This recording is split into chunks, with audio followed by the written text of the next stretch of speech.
Mr. Mark Golding, opposition spokesman, Roy Truck, Excellencies, High Commissioners of Canada and UK, Chief of Defence Staff, Commissioner of Police, and other senior officers, Director of Public Prosecutions, our friends from academia, from other agencies of government, distinguished ladies and gentlemen, all good morning.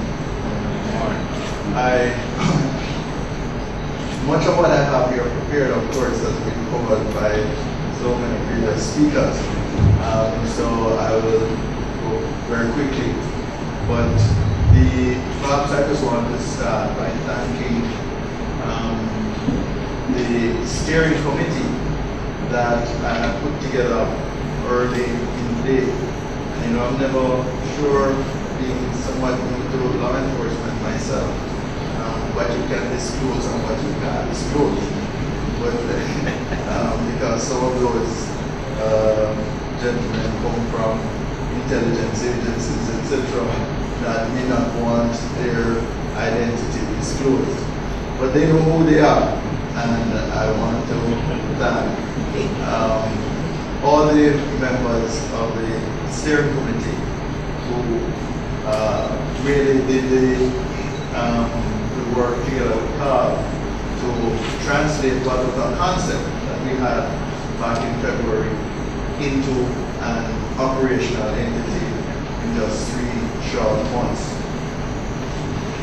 Ladies and gentlemen, we know that for decades our approach towards fighting organized crime has been focused on disrupting specific forms of criminal activity. But organized crime still continues to thrive, illegal narcotics and weapons are still being traded, and criminal activity is still inflicting serious social and economic harm on the nation.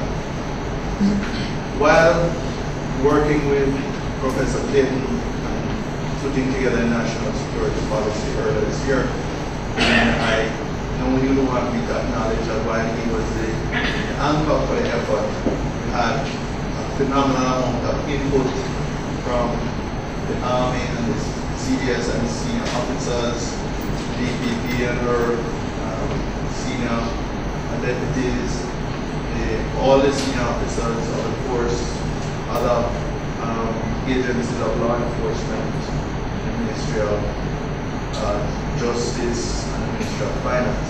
So it was really quite a comprehensive activity, extensive research and consultation. And coming out of that process, we assessed that one of the main reasons why the conventional approach had not succeeded is that it doesn't allow for the flexibility and adaptability demonstrated by successful criminals, many of whom have been adept at identifying and moving into new areas of criminal activity. Therefore, if one form of crime becomes more lucrative and less risky than another, criminals will usually adapt and change their tactics accordingly. The Italian Mafia, for example, have defrauded the European Commission for subsidies for wind turbines. Mexican drug cartels now make as much money from illegal oil sales as from cocaine, while cybercrime now does more economic harm to the European Union than illegal narcotics. Closer to home, we have seen where criminals who we had identified as previously being involved in narcotics trafficking, who are now active directors of the lot of scamming operations in St. James. So criminal organizations and their structures evolve in response to pressure from law enforcement. We see it in the conventional fight against narcotics. For example, in Mexico, where the Mexican and US security forces have put a lot of pressure on drug operations what you find happening is a consolidation of what was once many small family-based drug-running gangs to now a few giant cartels who have the financial resources and organizational ability to operate the more sophisticated supply and distribution operations required in the more difficult environment. Similarly, traffickers will also switch their suppliers into different shipping routes, develop new products, and expand into new markets in response to pressure from law enforcement agencies. While fighting crime by trying to disrupt specific criminal activities will certainly affect the pattern of crime, it often means just displacing the main impact of crime from one sector to another, or from one area to another, rather than reducing the overall level of criminal activity. Law enforcement is often referred to as a balloon effect. You squeeze the balloon, it bulges out from another side. So it is very important to know, therefore, that criminals are not in the business of trafficking narcotics or weapons or any other form of criminal activity. They're in the business of making money. Crime is motivated primarily by profit, and the only way to permanently reduce the level of crime is to take profit over crime. This is now being done very successfully in a number of other countries. The aggressive use of proceeds of crime legislation. This allows law enforcement agencies to seize the assets of organized crime and of those people who facilitate and assist organized crime. Therefore, this morning really signals a change in policy emphasis. We are shifting the focus from street-level criminals to target the top bosses, the kingpins, who enjoy and control the profits. And perhaps more importantly, from what is the perspective of what is new, will be our focus on the people who handle the money. That is the facilitators. This latter group was identified in the new US government strategy to combat transnational organized crime as being the key to dismantling and degrading criminal networks. It includes politicians, other public officials, lawyers, accountants, bankers, businessmen, real estate brokers, and others who operate in both the lawful and unlawful spheres. As that strategy document points out, organized crime depends on these facilitators, as they are adept at creating shell corporations that conceal the real owners of particular assets, establishing offshore corporations and bank accounts to move funds out of the jurisdictional reach of local law enforcement, establishing front businesses to conceal illegal activity, and creating a facade of respectability for these businesses by serving as proxy directors, laundering money into real estate and other assets and holdings, and generally allowing or facilitating a range of other corrupt financial and business transactions. It is the facilitators that protect organized crime and allow it to flourish. They are also major beneficiaries of organized crime, as they take a significant percentage of the profits of extortion, narco-trafficking, and murder, while continuing to pose as respectable citizens. Targeting these top bosses and their facilitators is therefore a most effective way to degrade criminal networks, seize their assets, and undermine their power, which then ultimately allow the networks to be permanently dismantled. So the priority recommendation coming out of the 2012-2016 National Security Policy was the establishment of a high-level task force that will integrate the complex legal, financial, and personnel data collected on criminal organizations from diverse sources and jurisdictions. The launch of MOCA today represents the implementation of that recommendation. The MOCA task force, as it has already been said, will include representatives from not just the ministries of national security, justice, finance. These are all critical, and the agencies that we name today are not exhaustive. But in terms of those who will be contributing personnel to the task force, certainly from within the JCF, we have persons from the NIB, OSID, within the JDF,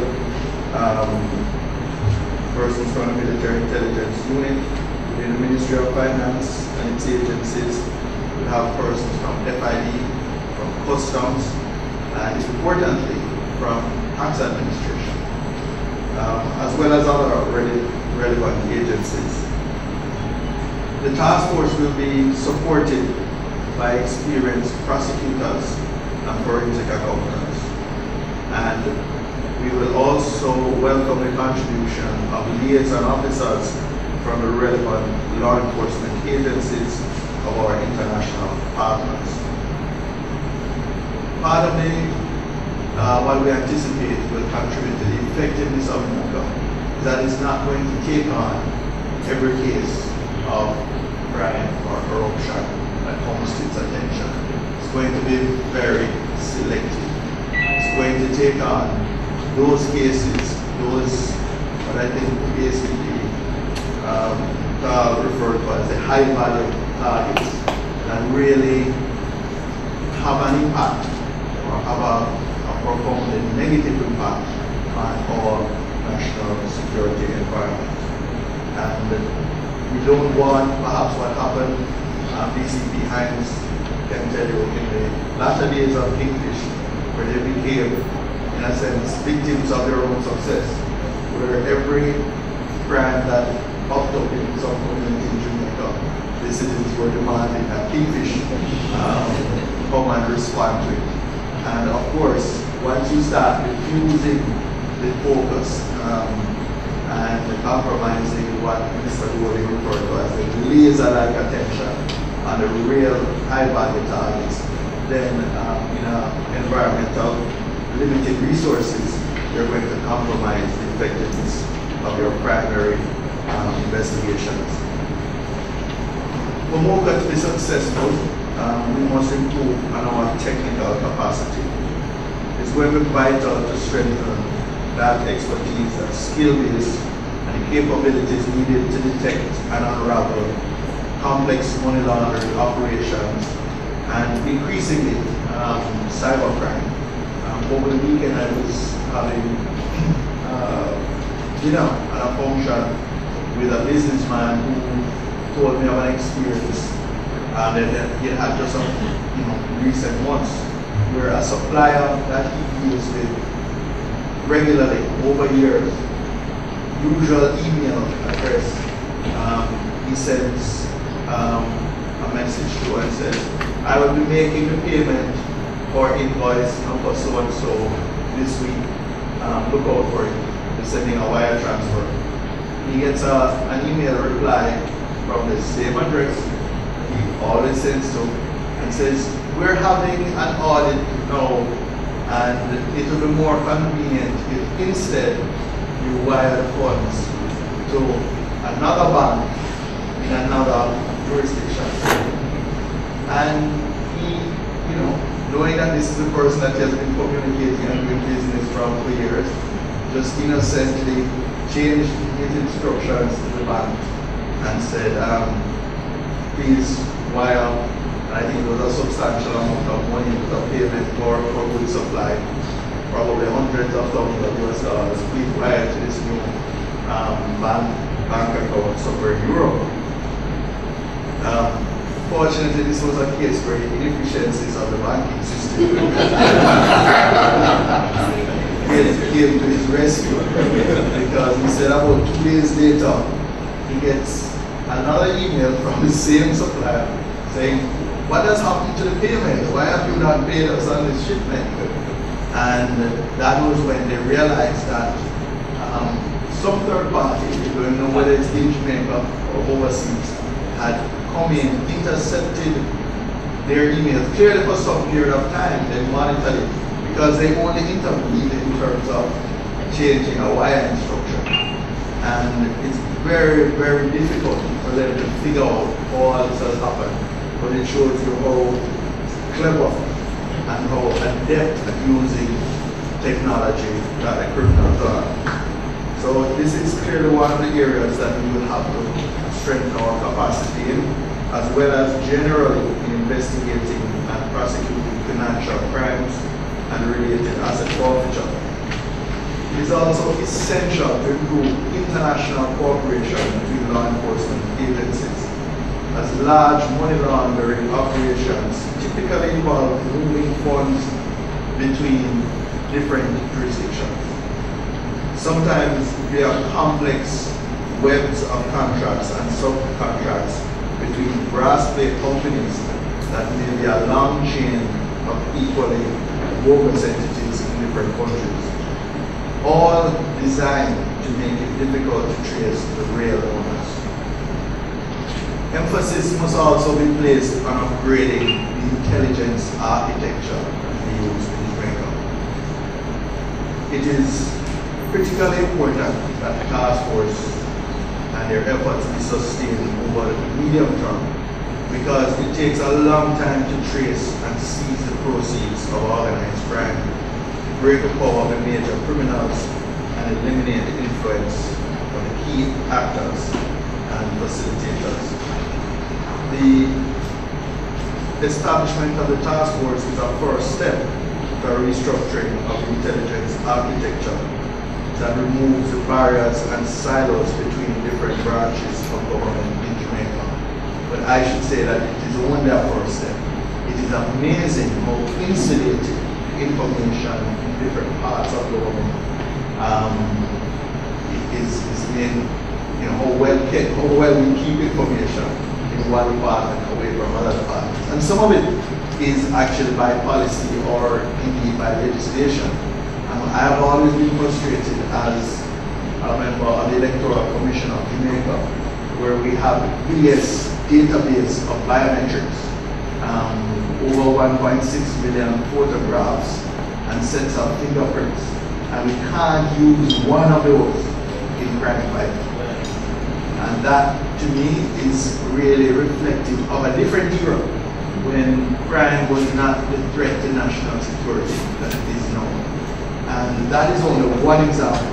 And if you go through various areas, you will find where there are restrictions in information sharing, either by way of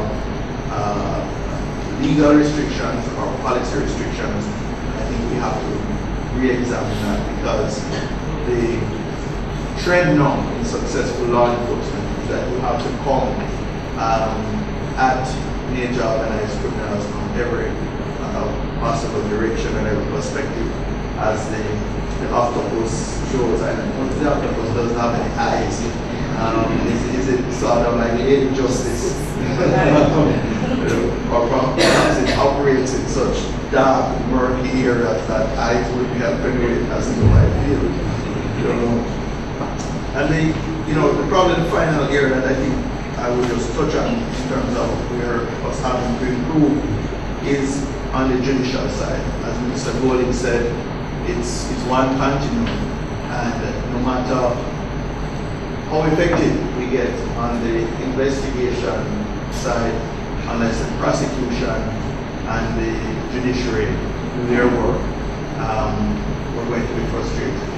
In the past, we've had to rely heavily on our international partners and their stronger law enforcement system to get convictions of a lot of our major kingpins.